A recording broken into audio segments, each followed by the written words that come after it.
Welkom bij een nieuw werkplaatsvlog. Naast mij staat de auto van Project Clubsport. Maar omdat die zijn eigen videoreeks heeft, gaan we voor nu meteen even door naar een BMW M3.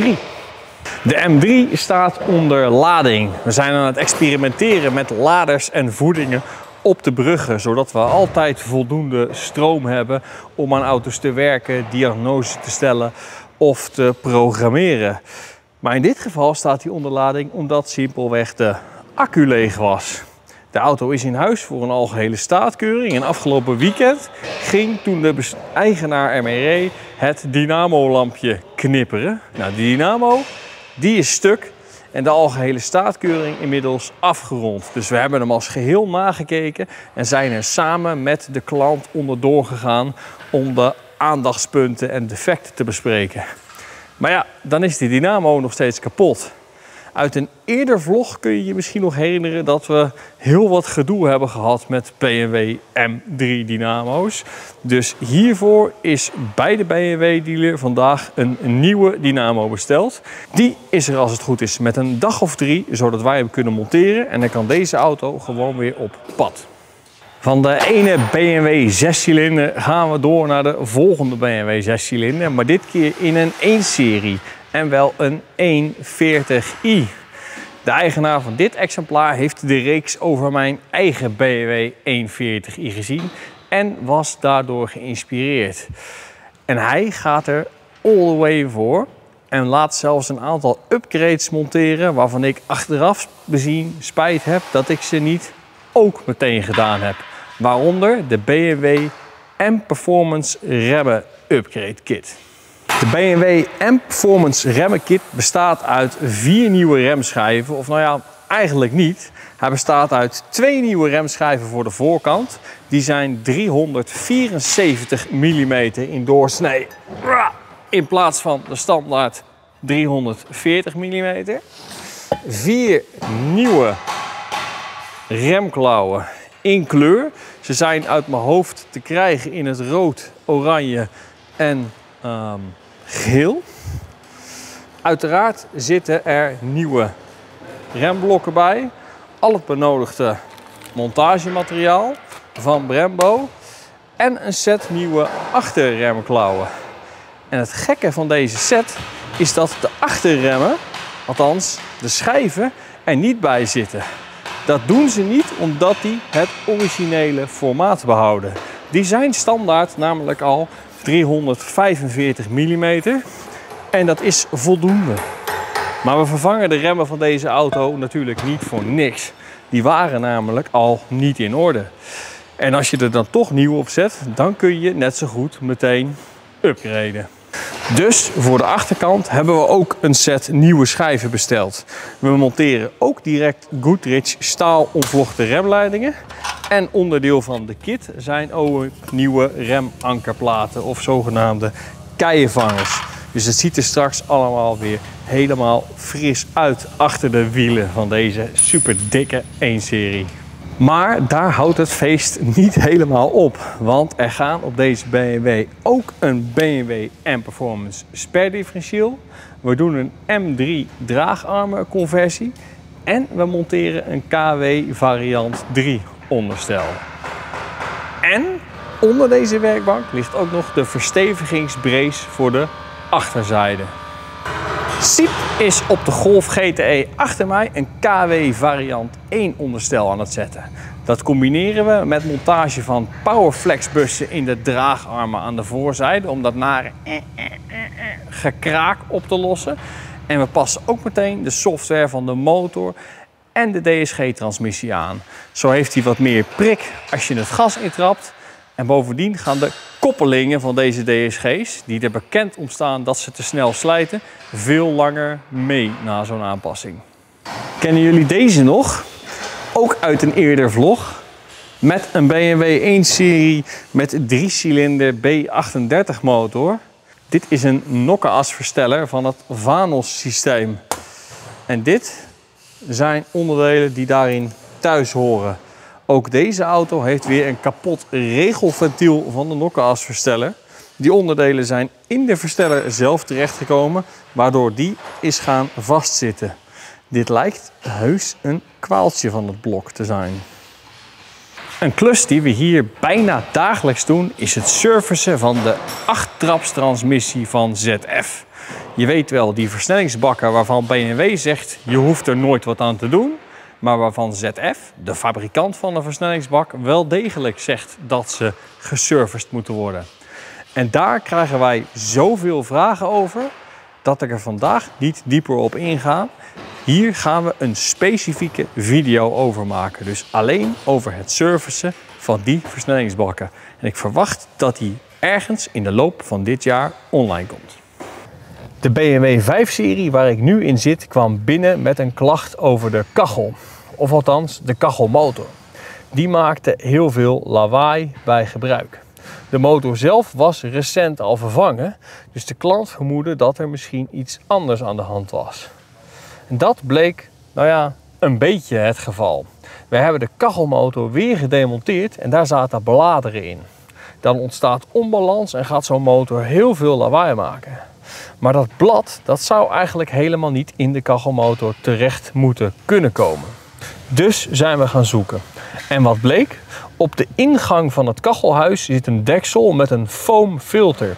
En dat foamfilter was deels verdwenen of vergaan, waardoor er bladeren in de kachelmotor terechtgekomen waren. Dus we hebben de bladeren eruit gehaald en het foamfilter vervangen. En nu doet hij het weer zoals het hoort.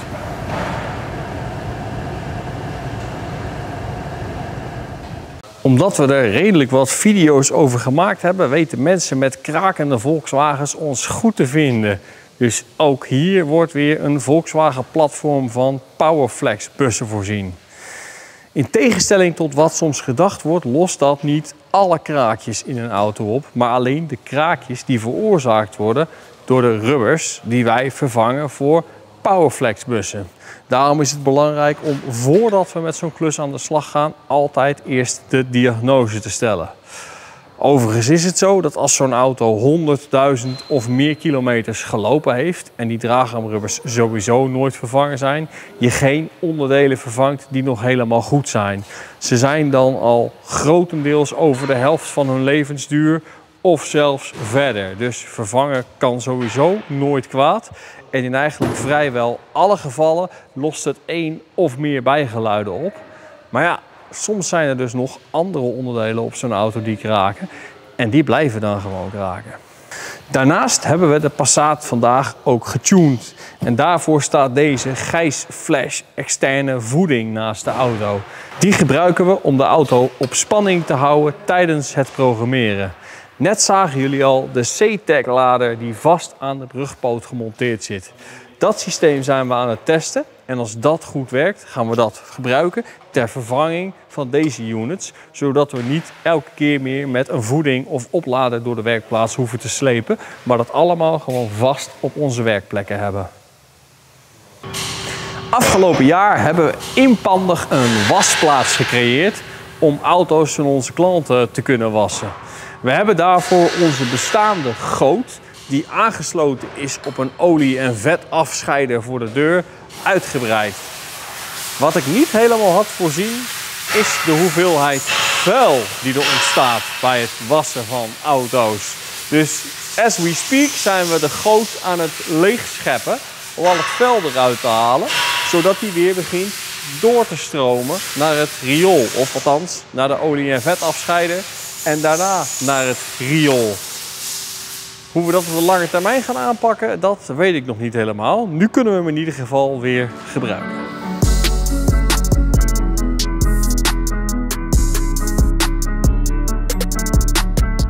Als je nou net als ik vindt dat deze X5 er heel goed uitziet, dan komt dat misschien doordat je de X5 een mooie auto vindt.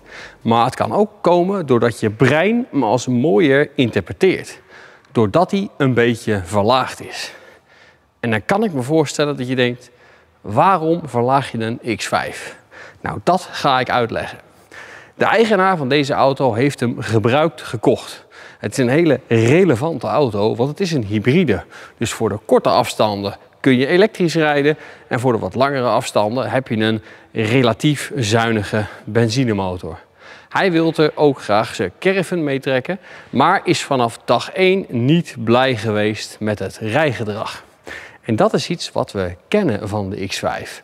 Het probleem met dit soort auto's is dat als je hem dynamisch wil laten rijden, het onderstel eigenlijk heel stug moet zijn, zodat hij niet zoveel overhelt in de bochten.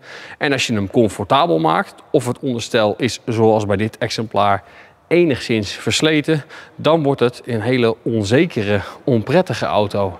Helemaal als hij hard moet werken. Dit exemplaar is net als heel veel BMW X5's voorzien, of was voorzien, van een EDC-systeem. Dus elektronisch geregelde dempers met verschillende standen. Die waren dus versleten en zijn hartstikke duur bij BMW. In overleg met de klant hebben we ervoor gekozen om een KW variant 3 onderstel te monteren. Dat is in hoogte en hardheid instelbaar.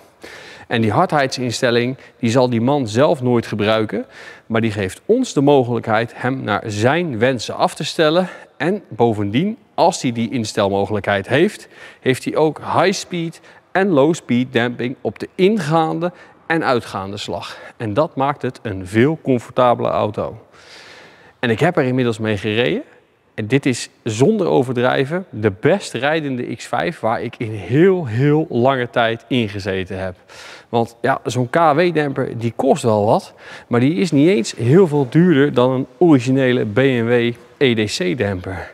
Het grote verschil is dat KW alleen maar schokdempers maakt en daar zijn ze heel erg goed in.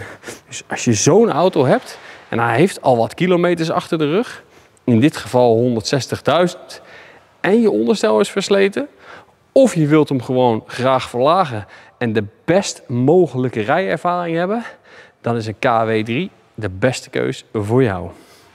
En voor mij ook trouwens. De BMW E39 is misschien wel een van de beste auto's die BMW ooit geproduceerd heeft. En dat zeg ik niet omdat dit mijn eigen auto is. Maar dat is het wel.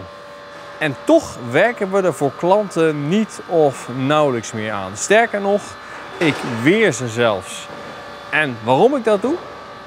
Dat heb ik ook met mijn eigen auto weer ervaren. Want zelfs als je zo'n auto echt in orde wil maken en zoals ik bijvoorbeeld een setje nieuwe achterlichten en een stuurpomp bij BMW bestelt, dan blijkt dat 2 van de 3 van die onderdelen niet meer nieuw, origineel te koop zijn.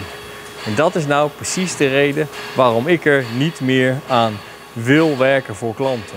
Ik weet van tevoren namelijk nooit zeker of ik nog aan goede kwaliteit vervangingsdelen kan komen. En dan werk ik er liever niet aan. Want we maken ze goed of we maken ze niet. En dat was het ook alweer voor het vlog van vandaag. Heb je ervan genoten? Vergeet dan niet om even op de like en abonneer button te drukken. Daar help je mij weer mee om vlogs te blijven maken. Dus graag tot de volgende keer.